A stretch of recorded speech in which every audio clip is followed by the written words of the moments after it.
Hello everyone, আবারও অনেকদিন পর চলে এসেছি তোমাদের সঙ্গে একটা নতুন মেকআপের ব্লগ শেয়ার করার জন্য। এই ব্রাইডাল ওয়ার্কের কাজটা ছিল 9th মে। যদিও অনেকটা লেটে এই ভিডিওটা পোস্ট করছি, আমি কিন্তু এর আগে এর শর্ট ভিডিওগুলো পোস্ট করেছি, সেখানে তোমরা অনেকেই অনেক ভালোবাসা দিয়েছো, তার জন্য ধন্যবাদ। তো এত কথা বলার আগে সবার প্রথমে পরিচয় করে দিই, আমি মেকআপ আর্টিস্ট অনামিকা। তোমরা দেখছো আমার ফেসবুক পেজ থেকে আর ইউটিউব চ্যানেল থেকে। যারা যারা আমার এই ভিডিওটি প্রথমবারের জন্য দেখছো তারা কিন্তু অবশ্যই একটা ফলো করে দিও। আজকের আমার এই মিষ্টি ব্রাইড হলো রুম্পাদি ভাই। দেখো, আমাদের প্রফেশনে মানে আমরা যারা মেকআপ আর্টিস্ট আছি, তো একটানা 3-4 ঘন্টা দাঁড়িয়ে দাঁড়িয়ে কাজ করাটা কিন্তু প্রচুর প্রবলেমের। কিন্তু যখন আমরা কাজ করি না তখন এসব কিছুই মনে হয় না। আর কাজ করার শেষে যদি একটা ভালো রিভিউ পাওয়া যায় বা আমার করা কাজটা যদি সবাই পছন্দ করে, তাহলে কিন্তু কোনো কষ্ট মনে হয় না।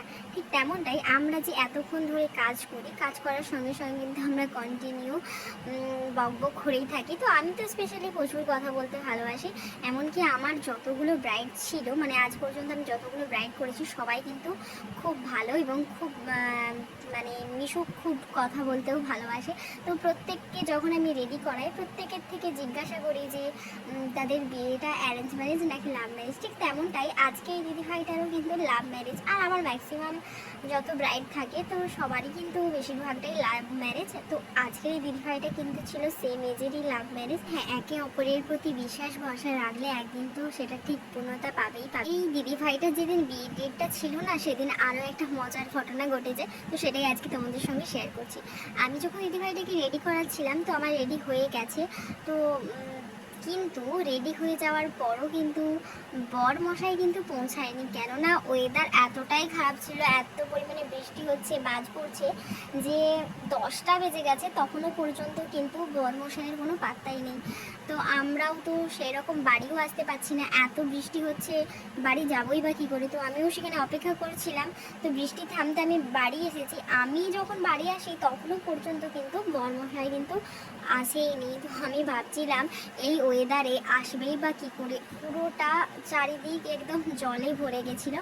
আমি দিদিভাইটাকে বারবারই বলছিলাম যে দেখো তোমার কপালটা কতটাই খারাপ, আর আজকে তোমার বিয়ে আর আজকে কতটা পরিমাণে জল। যাই হোক, জল ঝড় মাথায় নিয়ে অবশেষে কিন্তু বরবাবু পৌঁছেছিলেন, কিন্তু আমি তখন ছিলাম না, তাই সেই ফুটেজটা তোমাদের সঙ্গে শেয়ার করতে পারিনি। তো আমি যতটাই ছিলাম ততটাই তোমাদের সঙ্গে শেয়ার করছি। আর হ্যাঁ, আমার বক যদি তোমাদের খারাপ লেগে থাকে তাহলে কিন্তু অবশ্যই মিউট করে জানি। কিন্তু এখানে বিন্দি পেন দিয়েই কলকা করছি। আমি সাধারণত তুলি দিয়েই কলকা করি, কিন্তু যখন খুব তাড়াহুড়োর মধ্যে থাকি তখন কিন্তু বিন্দি পেন দিয়েই কলকাটা করি।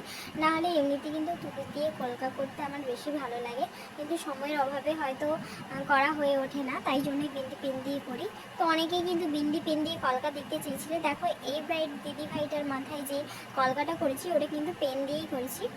তো সবার শেষে কিন্তু মুকুটটা লাগিয়ে দিচ্ছি, আর এই লুকটা কতটা ইনহ্যান্স করেছে তো তোমরা শেষ পর্যন্ত দেখতে পাবে। আমরা যেহেতু গ্রামের পরিবেশে বাস করি, তো আমাদের এদিকে কিন্তু বিয়ের দিন ফুলের চূড়া পরানোর একটা নিয়ম থাকে, কিন্তু আমরা বর্তমানে কিন্তু কেউ ফুলের চূড়া পরি না। এমন কি আমার নিজেরও পার্সোনালি ফুলের চূড়াটা অতটা পছন্দ নয়, সোলার মুকুটই পছন্দ। তো আমার যত ব্রাইড থাকে তো আমিও তাদের জন্য একটাই সাজেস্ট করি, যাতে তারাও সোলার মুকুট পরে। সোলার মুকুট পরলে কিন্তু লুকটা একদম অন্যরকম চলে আসে। আমার এই ভিডিওটা যদি কোনো মেকআপ আর্টিস্ট দিদিভাইরা দেখে থাকো, তো আমাকে অবশ্যই কমেন্ট করে জানিও যে নোটটাকে আমরা কিভাবে লং লাস্টিং করতে পারি। আমি যেই প্রসেসটা জানি আমি সেই প্রসেসেই সবসময় করার চেষ্টা করি, কিন্তু তারপরেও দেখি কিছুক্ষণ বাদে ওটা আবার লুজ হয়ে যায়। তো তোমরা যদি কোনো নতুন টিপস জেনে থাকো তাহলে কিন্তু অবশ্যই আমাকে কমেন্টে জানিও, আমি অনেক টিপস ফলো করার চেষ্টা করবো। কিন্তু সামার সিজন, তার উপর এই দিদিভাইটার মুখ ভর্তি কিন্তু লোম ছিল। যাই হোক, কিছু প্রবলেমের জন্য লোমগুলো তুলতে পারিনি। সে হেয়ারগুলো রিমুভ করা না সত্ত্বেও মেকআপটা এত সুন্দরভাবে সেট হয়েছিল যে খুব ভালো লাগছিল দেখতে। হেয়ারগুলো রিমুভ করলে হয়তো আরও বেটার হতো। হ্যাঁ, আজকে আমরা এই ব্রাইড ডেতে কিন্তু কোনো ধরনের কাজল ব্যবহার করতে চাইনি, মানে আমাকে বলছিল যে কাজল ছাড়াই যেন আমি মেকআপটা পুরো সেট করি। তো আমি সেরকমই করেছি, কোনো ধরনের কাজল এখানে ইউজ করিনি, এমনকি আইল্যাশও পরিনি। তো কাজল আর আইল্যাশ ছাড়াই এই লুকটা ক্রিয়েট করেছি। তো তোমাদের কেমন লাগলো তোমরা কিন্তু অবশ্যই জানিও। উইদাউট কাজল আর আইল্যাশ ছাড়াই কিন্তু এই পুরো লুকটা তো তোমাদের সঙ্গে আরও একবার শেয়ার করলাম। কেমন লাগলো অবশ্যই জানিও। দেখা হচ্ছে পরবর্তী ভিডিওতে।